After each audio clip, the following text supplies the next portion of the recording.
मैं डॉक्टर रमेश शुक्ला एक बार आपका फिर से स्वागत करता हूं आपके अपने YouTube channel the Lucknow study station पर। और आज बात करेंगे मेंसुरेशन पे यानी क्षेत्रमिति पे। ये क्षेत्रमिति का 5वां वीडियो आपका होगा और इसमें मैं आपसे बात करूंगा दो पॉइंटों पे, दो ज्यामितीय आकृतियों पे बात करूंगा। एक तो होगा समबाहु त्रिभुज और इससे रिलेटेड सवाल पे बात करूंगा, और दूसरा होगा समचतुर्भुज यानी समबाहु त्रिभुज से कैसे कैसे सवाल पूछे जाते हैं। 4 से 6 सवाल पे डिस्कस आपसे करूंगा और समचतुर्भुज से कैसे सवाल आते हैं इस पे डिस्कस करूंगा। तो इस वीडियो लेक्चर में इन दो चीज़ों के बारे में हम देखेंगे। पहला सवाल आपके सामने लिखा हुआ है कि एक समबाहु त्रिभुज की परिमिति दी हुई है और परिमिति को इस तरह से दिखाया है। एक समबाहु त्रिभुज की परिमिति 9x + 36 मीटर दी हुई है। यदि x बराबर 2 है तो त्रिभुज का क्षेत्रफल क्या होगा। अब यहाँ पे देखिए, जो समबाहु त्रिभुज होता है तो हमने आपको पीछे पढ़ा दिया है कि एक ऐसा त्रिभुज जिसकी तीनों भुजाएं बराबर होती हैं उसे हम समबाहु त्रिभुज कहते हैं और प्रत्येक कोण 60 अंश का होता है। इसके तीनों अंतः कोणों का योग 180 डिग्री होता है। अच्छा, अगर इसके क्षेत्रफल की बात करें तो क्षेत्रफल का फार्मूला आपने पीछे लिख लिया है। ये बराबर हो जाएगा √3/4 और भुजा का स्क्वायर। अगर भुजा ए है तो ये हो जाएगा a²। ठीक है। दूसरी चीज़, अगर इसके परिमिति की बात करें कि इसकी परिमिति क्या होती है तो 3 भुजाएं होती हैं और सभी भुजाएं बराबर होती हैं, तो ये हो जाएगा आपका भुजा × 3। तो ये तो नॉर्मल सी बात हो गई समबाहु त्रिभुज के बारे में। अब इस सवाल का अगर आपको आंसर देना है तो कैसे देंगे।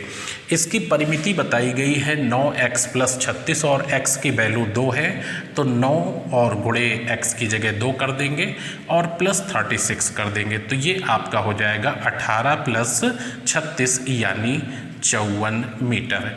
अगर 54 मीटर परिमिति है तो आपकी भुजा क्या हो जाएगी, भुजा 54 आप 3 कर देंगे क्योंकि भुजा × 3 परिमित होती है, तो ये 18 आ जाएगी। अब भुजा 18 आ गई है, आपको एरिया बताना है।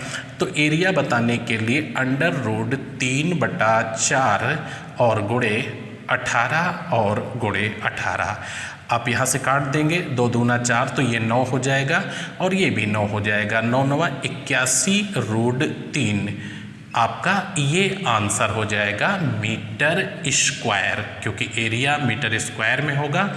आपकी परिमिति मीटर में दी थी, तो 81√3 मीटर² इसका करेक्ट आंसर होगा। आइए दूसरे क्वेश्चन पे। ये सेकंड क्वेश्चन आपके सामने लिखा हुआ, मैं आपको छोटे छोटे समबाहु त्रिभुज से रिलेटेड क्वेश्चन बता रहा हूँ, आप इनको ध्यान से देखिएगा। फिर और कुछ प्रश्नों पे चर्चा करूँगा जो थोड़े से डीपली पूछे जाते हैं। एक समबाहु त्रिभुज का क्षेत्रफल दिया हुआ है, एक समबाहु त्रिभुज का क्षेत्रफल आपके सामने दिया हुआ है और इसका परिमाप पूछा जा रहा है। तो समबाहु त्रिभुज का परिमाप बताने के लिए आपको इसकी भुजा मालूम होनी चाहिए। अगर आपको भुजा मालूम होगी तो उसे 3 से मल्टीप्लाई करके आप परिमाप बता सकते हैं। यानी इम्पॉर्टेंट ये नहीं है कि समबाहु त्रिभुज का परिमाप क्या है, इम्पॉर्टेंट ये है कि समबाहु त्रिभुज की विमा क्या है, भुजा क्या है। तो अब अगर क्षेत्रफल दिया है तो विमा आप कैसे निकालेंगे। आपके सामने ये समबाहु त्रिभुज बना हुआ है और इसका जो एरिया होता है यानी जो क्षेत्रफल होगा वो हो जाएगा √3/4 गुणे भुजा का स्क्वायर, ये इसका एरिया हो जाएगा। अब यहाँ पे √3/4 और अगर हम भुजा को a मान लेते हैं तो a² ये हो गया एरिया, जो कि बराबर आपके 4√3 के है। ये एरिया दिया हुआ है कि एक समबाहु त्रिभुज का क्षेत्रफल ये है और बाई फार्मूला आपका ये होता है। यहाँ से अगर हम ये √3 कैंसिल कर दें तो ये a² बराबर हो जाएगा 4 × 4 = 16, तो a बराबर क्या आ जाएगा, 4 आ जाएगा। अब जब भुजा इसकी 4 मालूम हो गई है तो परिमिति तो आपको मालूम ही है कि भुजा × 3 होती है, तो परिमित हो गई 4 × 3, ये हो जाएगा 12 सेंटीमीटर। इस तरह से इजी वे में आंसर दे सकते हैं। अगर आप इत्मीनान से करेंगे परिमाप क्या है, परिमाप होता क्या है, भुजा × 3 होती है। अच्छा, भुजा की रिक्वायरमेंट है, भुजा इन्वॉल्व कहाँ है, क्षेत्रफल में इन्वॉल्व है। क्षेत्रफल क्या होता है, √3/4 गुणे भुजा का स्क्वायर बराबर में रखकर हम भुजा यहाँ से फाइंड आउट कर लेते हैं। आइए अगले सवाल पर। ये क्वेश्चन नंबर 3 आपके सामने लिखा हुआ है और बड़ा इंटरेस्टिंग सा क्वेश्चन है। एक वर्ग तथा एक समबाहु त्रिभुज की परिमिति समान है। एक वर्ग तथा एक समबाहु त्रिभुज की परिमिति समान है। यदि वर्ग का विकर्ण 12 रोड 2 सेंटीमीटर हो तो समबाहु त्रिभुज का क्षेत्रफल क्या होगा। आपसे पूछा गया है समबाहु त्रिभुज का क्षेत्रफल क्या होगा। तो पहली चीज़ आपको ये पता होना चाहिए कि समबाहु त्रिभुज की भुजा क्या होगी। अब समबाहु त्रिभुज की भुजा आपको तभी पता होगी जब आपको समबाहु त्रिभुज की परिमिति पता होगी, और परिमिति तब पता होगी जब आपको वर्ग की परिमिति पता होगी, क्योंकि शुरू में कहा गया है कि एक वर्ग तथा एक समबाहु त्रिभुज की परिमिति समान है। तो इसको थोड़ा सा डिटेल में मैं आपको बताता हूँ। आपका वर्ग ये है, ठीक है, थोड़ा सा ध्यान से समझिएगा कि इजी वे में आप तुरंत आंसर कर पाए। और समबाहु त्रिभुज ये है, इन दोनों की परिमित समान है। तो इसकी परिमित होती है भुजा इंटू 4 और इसकी होती है भुजा इंटू 3। इनकी दोनों की परिमिति समान है। अच्छा, यदि वर्ग का विकर्ण, अब इसका विकर्ण का मेजरमेंट दिया हुआ है। वर्ग का विकर्ण जो होता है वो भुजा रूट 2 होता है। वर्ग का विकर्ण होता है भुजा रूट 2 और ये बराबर दिया है 12 रूट 2। तो रूट 2 कैंसिल हो जाएगा, तो वर्ग की भुजा क्या मिल जाएगी, भुजा आपकी वर्ग की आ गई 12। और अगर वर्ग की भुजा 12 है तो परिमाप क्या हो जाएगा, ये आपका आ जाएगा 12 गुणे 4।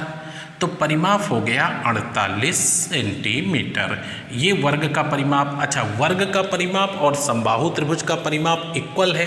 तो समबाहु त्रिभुज का जो परिमाप होता है वो भुजा इंटू 3 होता है और ये बराबर 48 है। तो भुजा कितनी हो गई समबाहु त्रिभुज की, 48/3 यानी 16 सेंटीमीटर। अब समबाहु त्रिभुज की भुजा आ गई आपके सामने 16 सेंटीमीटर आ गई। अब आपको एरिया बताना है। तो समबाहु त्रिभुज का एरिया बताने के लिए फार्मूला मालूम होना चाहिए। फार्मूला क्या है, √3/4 और भुजा का स्क्वायर। अब भुजा आपने फाइंड आउट कर लिया था, तो √3/4 भुजा निकाली थी 16, तो 16 गुणे 16 हो जाएगा। 4 चौक 16, 16 चौको 64 √3 सेंटीमीटर स्क्वायर। ये आपका समबाहु त्रिभुज का क्षेत्रफल आ जाएगा। तो अगर स्टेप टू स्टेप चलेंगे तो कोई कन्फ्यूज़न नहीं होगा। दोनों की परिमिति इक्वल है। तो सबसे पहली चीज़ है कि बीमा निकालिए, परिमिति निकालिए, 3 से डिवाइड करिए, इसकी परिमिति आ जाएगी। अब इसकी परिमिति आ गई तो इसकी भुजा आ जाएगी। आप जैसे इसकी परिमिति आपने निकाला 48 हो गई, तो इसकी भी 48 है। तो 48 में 3 बीमाएँ हैं, 48 में 4 बीमाएँ हैं। तो ये एक बीमा हो गई 16 और उठा करके इसमें क्षेत्रफल में रख दिया 64√3 सेंटीमीटर स्क्वायर आंसर होगा। आइए अगले क्वेश्चन पे। नेक्स्ट क्वेश्चन आप देखिए, यहाँ आपके सामने क्वेश्चन नंबर 4 और क्वेश्चन नंबर 5 दो सवाल लिखे हैं और ये समबाहु त्रिभुज के काफ़ी इंटरेस्टेड क्वेश्चन हैं। आप इनको ध्यान से देखिएगा। एक समबाहु त्रिभुज की प्रत्येक भुजा 42 सेंटीमीटर दी है। अगर ये शब्द नहीं जुड़ा होता तब भी उसका वही मतलब था। अब सवाल में चूंकि जहाँ भी पूछा गया था जुड़ा है तो मैंने लिख दिया है। एक समबाहु त्रिभुज की प्रत्येक भुजा 42 सेंटीमीटर है। इसके अंतःवृत्त का क्षेत्रफल क्या होगा। और दूसरा सवाल, एक समबाहु त्रिभुज की प्रत्येक भुजा 12 सेंटीमीटर है, इसके परिवृत्त का क्षेत्रफल क्या होगा। तो जिन्होंने मैथ पढ़ रखी है उन्हें तो ये बहुत आसानी से आ रहा हो, उनके लिए बिल्कुल जीरो क्वेश्चन है। लेकिन जिन्होंने बहुत ही कम क्लास तक या 8th तक या 10th तक मैथ पढ़ी है उनके लिए थोड़ा सा मुश्किल है। तो वो ध्यान से सीखें। खास करके ये वीडियो मैं उन्हीं के लिए बना रहा हूँ जिनको मैथ बिल्कुल कम समझ में आती है। आप सबसे पहली चीज़ देखिएगा कि समबाहु त्रिभुज का अंतःवृत्त और परिवृत्त दिखता कैसा है। तो यहाँ पे आपको डायग्राम बना करके दिखा रहा हूँ और इसको आप अच्छे से नोट कर लीजिएगा। ये दोनों समबाहु त्रिभुज आपके सामने बने हुए हैं, राइट। दोनों समबाहु त्रिभुज बने हुए हैं और इसकी भुजा ए है और इसकी भुजा ए है, ठीक है। इसका जो अंतःवृत्त होगा वो ये होगा, ठीक है। अंतःवृत्त ये होगा और इसका जो परिवृत्त होगा वो ये होगा, इस तरह से होगा, यानी अंतःवृत्त और परिवृत्त। तो पहली चीज़ तो ये नोट कर लीजिए कि समबाहु, इसको बहुत अच्छे से नोट करिएगा, समबाहु त्रिभुज के अंतःवृत्त, समबाहु त्रिभुज के अंतःवृत्त एवं परिवृत्त, ठीक है, वो आप देख रहे हैं कैसे बना हुआ है।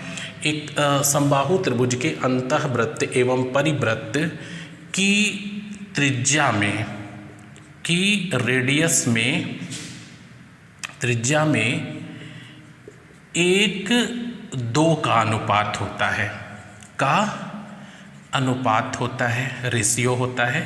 त्रिज्या में 1:2 का अनुपात होता है, अनुपात होता है। जबकि क्षेत्रफल में 1:4 का अनुपात होता है, 1:4 का अनुपात होता है।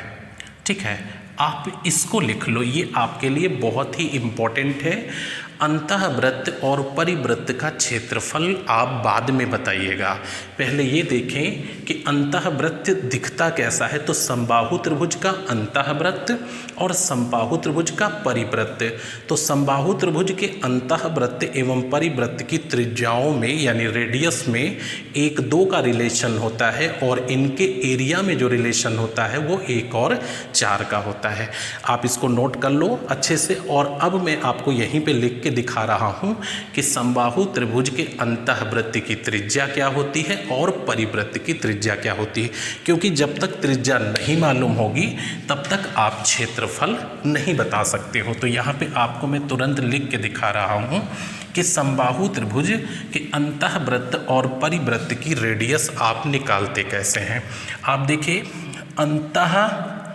ये काफ़ी इंपॉर्टेंट चीज़ें हैं, ध्यान रखिएगा। अंतःवृत्त की त्रिज्या, ठीक है, अंतःवृत्त की त्रिज्या किसकी? समबाहु त्रिभुज की। चाहे तो लिख दूं मैं यहाँ पे समबाहु, है ना, समबाहु त्रिभुज, ठीक है। समबाहु त्रिभुज के अंतःवृत्त की त्रिज्या ये होती है बराबर a/2√3। Very important point, a/2√3। ए क्या है? भुजा है, किसकी? समबाहु त्रिभुज की। तो समबाहु त्रिभुज की अंतःवृत्त की जो त्रिज्या होती है वो a/2√3 होती है और ए क्या है? समबाहु त्रिभुज की भुजा है। इसी तरह से परिवृत्त की त्रिज्या, परिवृत्त की त्रिज्या किसकी? परिवृत्त, समबाहु त्रिभुज के परिवृत्त की त्रिज्या ये बराबर होती है a/√3। तो ये ध्यान रखिएगा, अगर परिवृत्त की त्रिज्या निकालनी हो तो a/√3 होगा और अंतःवृत्त की निकालनी हो तो a/2√3 होगा। ये दोनों पॉइंट बहुत ही इम्पॉर्टेंट हैं। अब अगर आपको ये मालूम हो गया तो इन क्वेश्चनों का आंसर देना आपके लिए बहुत आसान हो जाएगा। इसको आप नोट करिए, समबाहु त्रिभुज की अंतःवृत्त की रेडियस ऐसे करेंगे और परिवृत्त की रेडियस ऐसे करेंगे। ये भुजा है, भुजा बटे 2√3 कर दीजिएगा तो इसकी रेडियस निकल आएगी, और भुजा बटे ओनली √3 करिएगा तो इसकी रेडियस निकल आएगी। अब आपको हम इनके क्षेत्रफल निकाल करके दिखाते हैं कि किस तरह से आप इजी वे में आंसर कर सकते हैं। पहले आप ये वाला सवाल देखिए, ये अंतःवृत्त से रिलेटेड था। तो आप जब वृत्त का क्षेत्रफल बताने के लिए रेडियस की रिक्वायरमेंट है तो रेडियस को पहले फाइंड आउट करेंगे। आप देखिए, इसकी भुजा कितना दिखाया गया है? 42 सेंटीमीटर दिखाया गया है, और 42 सेंटीमीटर है तो इसकी रेडियस क्या हो जाएगी? जब तक रेडियस नहीं मालूम होगी तब तक एरिया नहीं बता पाएंगे। तो अंतःवृत्त की रेडियस अभी आपने क्या लिखी थी? a/2√3 लिखी थी। तो a की जगह क्या लिख लेंगे? 42 लिख लेंगे। ये मैं ये वाला सवाल कर रहा हूँ 4 नंबर, और बटा 2 और ये रूट आपका 3 हो गया। तो अब इसे अगर आप सॉल्व करना चाहें तो रेडियस हम r निकाल लेते हैं। r निकालने के लिए हम चाहें तो यहाँ पे √3 और √3 से गुणा कर देते हैं दोनों तरफ। तो ये आपका क्या हो जाएगा? नीचे 3 दूनी 6, 6 सते 42 यानी 7√3 हो जाएगा। 7√3 इसकी रेडियस हो जाएगी। आप देखिए इधर √3 से इधर √3 से हमने गुणा कर दिया, और चाहते तो हम इसे 21/√3 लिख सकते थे, कोई प्रॉब्लम नहीं थी, πr² में वैल्यू रखनी थी, लेकिन √3 से मल्टीप्लाई कर दिया तो नीचे √3 3 हो गया, है ना, और 3 दूनी 6, 6 सत्ते 42, 7√3, तो ये r आ गई रेडियस। अब इसको हम क्या करेंगे, πr² में उठा के रखेंगे सर्कल में, तो सर्कल में πr² में रखेंगे तो ये हो जाएगा 22/7 इंटू 7√3 और इंटू 7√3, ये आपका हो गया। अब क्या करेंगे कि 1 7 से 1 7 कट जाएगा, है ना, 1 7 से 1 7 कट गया, और 7 से 22 को गुणा करेंगे 154 हो जाएगा, और 154 ये आपका हो जाएगा 3 हो जाएगा, √3 का मतलब 3 हो गया, तो 22 गुणे 7 त्रिक 21, 22 गुणे 7 त्रिक 21, ये √3 आपका 3 हो गया, और एक 7 बचा है तो 7 त्रिक 21, अगर 22 को 21 से गुणा करेंगे तो 21 दूना 42 के 2 हो गया, और कैरी हुआ 21 दूना 42 के 2, कैरी हुआ 4, और 21 दूना 42 और 4 46, ये हो गया सेंटीमीटर स्क्वायर, 462 सेंटीमीटर स्क्वायर इसके अंतःवृत्त का क्षेत्रफल होगा, जबकि भुजा 42 सेंटीमीटर होगी। तो 462 सेंटीमीटर स्क्वायर आप आंसर इसका दीजिएगा, और बहुत ही बढ़िया सा क्वेश्चन है, बड़ा इंटरेस्टिंग क्वेश्चन है। आप एक एक स्टेप अगर चलेंगे तभी आप इसे बता पाएंगे, अदरवाइज ये आपके लिए कठिन साबित हो सकता है। आप यहाँ पे देखिए, सबसे पहले मैंने क्या किया, रेडियस को फाइंड आउट किया, और रेडियस को किस में रख दिया, πr² में उठा कर रख दिया। अब आप अगला सवाल देखेंगे, ये वाला आपके सामने लिखा हुआ है 5 नंबर क्वेश्चन। अब आप 5 नंबर क्वेश्चन देखेंगे।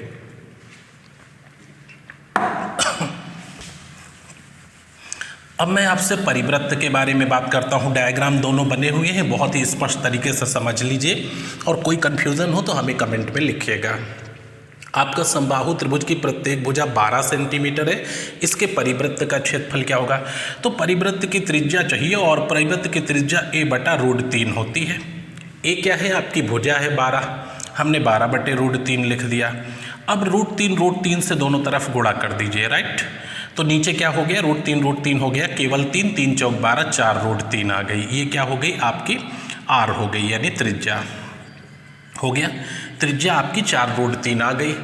अब आपको बताना है कि परिवृत्त का क्षेत्रफल क्या होगा, यानी इस सर्कल का क्या होगा। तो परिवृत्त का क्षेत्रफल आप 22/7 और r² होता है, ठीक है, πr², तो ये 4√3 हो गया, और इंटू 4√3 हो गया, तो 4 चौक 16 हो जाएगा, और 3 त्रिका ये √9 हो गया, तो ये 3 हो जाएगा।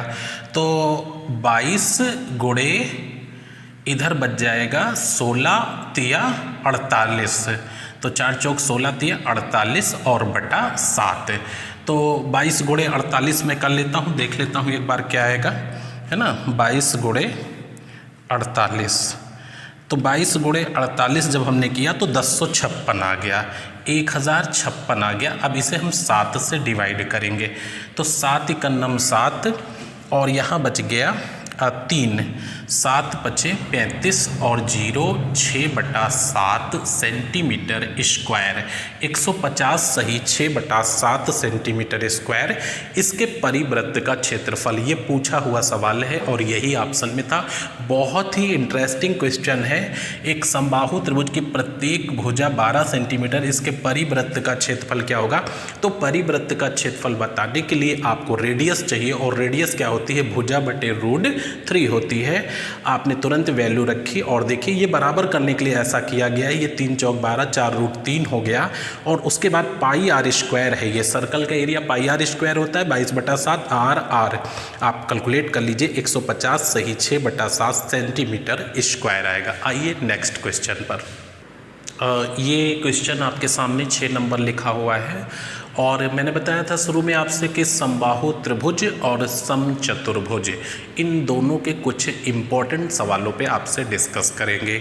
तो इस पे 5 सवाल हो चुके हैं, ये 6ठा सवाल आपका है, और ये बहुत ही इम्पोर्टेंट है। इसका एग्जैक्टली जो आंसर होगा वो मैं आपसे कहूँगा कि आप रट लो, याद कर लो, क्योंकि बाय द वे अगर ये कहीं पूछ लिया गया और अभी लेटेस्ट किसी एग्जाम में पूछा गया था, अगर बाय द वे ये पूछ लिया गया तो ये आप सीधा आंसर टिक कर देना, लगाने की ज़रूरत नहीं है। इसका आंसर याद कर लीजिएगा। इसका सही आंसर होगा 2:3। ये आप आंसर याद कर लो। और कैसे लिखेंगे अपनी डायरी पे आप नोट करिए रजिस्टर पे। एक वर्ग के विकर्ण पर बने समबाहु त्रिभुज की रचना की गई है, एक वर्ग के विकर्ण पर समबाहु त्रिभुज की रचना की गई है। वर्ग एवं समबाहु त्रिभुज के क्षेत्रफल में क्या रेशियो होगा? तो आप आंसर क्या करोगे? 2:3। ये याद कर लीजिए और आप यही लगाएंगे। अब आपको हम दिखाएंगे कि कैसे। तो ये आपके सामने एक वर्ग बना हुआ है, ठीक है, एक ये वर्ग बना हुआ है और वर्ग का ये विकर्ण है, राइट। एक वर्ग के विकर्ण पर, यानी ये वर्ग और इसका ये विकर्ण, इस पर समबाहु त्रिभुज की रचना की गई है, यानी इस तरह का एक समबाहु त्रिभुज बनाया गया है, ठीक है। वर्ग के विकर्ण पर समबाहु त्रिभुज की रचना की गई है। वर्ग एवं समबाहु त्रिभुज के क्षेत्रफल में क्या संबंध होगा? तो वर्ग का क्षेत्रफल का फार्मूला हमने आपको दो तरीके से बताया था कि वर्ग का क्षेत्रफल, एक तो आप भुजा का स्क्वायर करते हो, वो आपको मालूम है, और दूसरा आप क्या करते हो? विकर्ण का स्क्वायर बटा 2 करते हो, ठीक है। अच्छा, समबाहु त्रिभुज का फार्मूला आपको मालूम है कि अगर समबाहु त्रिभुज का क्षेत्रफल निकालना है तो √3/4 और भुजा का स्क्वायर करते हो। तो यहाँ पे जो इस वर्ग का विकर्ण होगा वह समबाहु त्रिभुज की आपकी भुजा होगी। यहाँ पे जो वर्ग का विकर्ण होगा वो समबाहु त्रिभुज की भुजा होगी। इसको हम कुछ भी मान लेते हैं जो हमें अच्छा लगे। आप नॉर्मली देखिए, हमने इसको 4 सेंटीमीटर मान लिया। तो अब क्या हुआ कि वर्ग का विकर्ण 4 सेंटीमीटर है और वर्ग के विकर्ण पर समबाहु त्रिभुज की रचना की गई। मीन्स समबाहु त्रिभुज की जो भुजा है वो 4 सेंटीमीटर है और सभी भुजाएं बराबर होती हैं। यानी वर्ग का विकर्ण 4 सेंटीमीटर है तो वर्ग का क्षेत्रफल क्या हो जाएगा? 4 का स्क्वायर और बटा 2, क्योंकि विकर्ण का स्क्वायर बटा 2 होता है। ये आपका क्लियर हो गया। आप पहले केवल इतना देखो, इतना, ठीक है। विकर्ण 4 सेंटीमीटर है तो क्षेत्रफल वर्ग का क्या होगा? 4 का स्क्वायर बटा 2, यानी विकर्ण का स्क्वायर बटा 2। अब रेशियो, अब हम समबाहु त्रिभुज की भुजा 4 है तो सभी भुजाएं 4 होंगी। √3/4 गुणे भुजा का स्क्वायर, यानी 4 गुणे 4, 1 4 से 4 ये हमने कैंसिल कर दिया और इधर ये हो गया 4 चौक 16/2, यानी ये 8 हो गया। और इधर है √3 गुणे 4, 4 से इधर काट दिया 2 आ गया, 2√3। ये कभी नहीं बदलने वाला है, इसलिए इसको याद कर लो और देखो ऑप्शन टिक कर दो। बुद्धिमानी ये नहीं है कि हम इसको वहाँ पे लगाएं, बुद्धिमानी ये है कि हमें याद होना चाहिए। अच्छा, याद कैसे होगा कि यदि एक वर्ग के विकर्ण पर समबाहु त्रिभुज की रचना की गई है, यदि एक वर्ग के विकर्ण पर समबाहु त्रिभुज की रचना की गई है तो वर्ग एवं समबाहु त्रिभुज के क्षेत्रफलों में 2:√3 का संबंध होगा। आइए नेक्स्ट क्वेश्चन पर, अगले क्वेश्चन पे आ जाइए। और मैंने आपको बताया था कि अगला क्वेश्चन समचतुर्भुज से रिलेटेड होगा। बड़ा इंटरेस्टिंग सवाल है, पूछा भी जाता है। एक समचतुर्भुज की एक भुजा तथा एक विकर्ण क्रमशः 13 सेंटीमीटर एवं 10 सेंटीमीटर हैं, इसका क्षेत्रफल ज्ञात करिए। यानी समचतुर्भुज की बात की जा रही है। आप देखिए इस तरह से, और इस चतुर्भुज यानी जो समचतुर्भुज आपको दिखाया गया है, इसकी एक भुजा और विकर्ण दिया हुआ है, एक भुजा और विकर्ण दिया हुआ है। आपसे पूछ रहे हैं कि इसका क्षेत्रफल क्या होगा। तो सबसे पहली चीज, समचतुर्भुज का जो क्षेत्रफल का फार्मूला हमने बताया था आपको, समचतुर्भुज का क्षेत्रफल, ये आप ध्यान रखिएगा। तो इसका एक विकर्ण ये आपका हो गया और दूसरा विकर्ण ये हो गया। अगर एक को हम D1 कहें तो दूसरा विकर्ण आपका D2 हो जाएगा। तो ये D1 इंटू D2 अपान 2 होता है, यानी पहला विकर्ण गुणे दूसरा विकर्ण बटा 2 इसका क्षेत्रफल होता है। अगर एक विकर्ण को D1 कहें और दूसरे को D2 कहें तो इसका क्षेत्रफल D1 इंटू D2 अपान 2 हो जाएगा। आपने समचतुर्भुज के बारे में पहले वीडियो में देख ही लिया है, जिसमें हमने आपको फार्मूले बताए, और अगर नहीं देखा है तो समझ में प्रॉपर तभी आएगा जब क्रम से आप देखेंगे। तो इसको जो है एक ऑर्डर क्रम बना लीजिए कि हमें एक से लेकर के लास्ट तक देखना है। कोई एक चैप्टर तैयार करिए लेकिन उसको क्रम से करिए, तभी आपको एक से जुड़ी दूसरी चीज़ें क्लियर होती चलेंगी। तो यहाँ पे D1 इंटू D2 बटा 2, यानी पहला विकर्ण गुणे दूसरा विकर्ण बटा 2। अब यहाँ पे कहा गया है कि भुजा दी हुई है, तो एक भुजा 13 सेंटीमीटर, इसका मतलब सभी भुजाएं 13 सेंटीमीटर हैं, और एक विकर्ण दिया है तो मैं कोई एक विकर्ण मान लेता हूँ। आप D2 बराबर ये मान लीजिए कि 10 है, तो D2 10 है। अच्छा, इसका विकर्ण समद्विभाजित करता है, 4 समकोण बनाता है, यानी समान भागों में बांटता है, तो ये आपका 5 हो जाएगा और ये भी आपका 5 हो जाएगा। ठीक है, अगर ये पूरा 10 है तो ये 5 हो जाएगा, ये 5 हो जाएगा। D2 बराबर हम 10 मान लेते हैं। ठीक है, तो एक विकर्ण आपका इसमें 10 है और भुजा 13 है, तो जाहिर सी बात है हम दूसरे विकर्ण को निकाल लेते हैं। यहाँ पे आप देखिए एक समकोण त्रिभुज बन रहा है, ये समकोण त्रिभुज बन रहा है। इसका कर्ण आपका 13 है, आधार 5 है, लंब निकालना है। तो आपको मालूम है कि लंब बराबर हो जाएगा अंडर रूट कर्ण का स्क्वायर और माइनस आधार का स्क्वायर। तो कर्ण आपका 13 है, 13 का स्क्वायर और माइनस आधार कितना है 5 का स्क्वायर हो जाएगा, का अंडर रूट कर दीजिए और ये 169 माइनस 25 हो जाएगा, ये आपका आ जाएगा 144। इसका मतलब ये 12 आ गया आपका। तो अगर ये 12 आ गया तो इधर पलट देंगे, ये कितना हो जाएगा 12। इसका मतलब है कि दूसरा विकर्ण आपका हो गया 12 प्लस 12 यानी 24 सेंटीमीटर। तो पहला विकर्ण 10 सेंटीमीटर था और दूसरा 24 सेंटीमीटर था।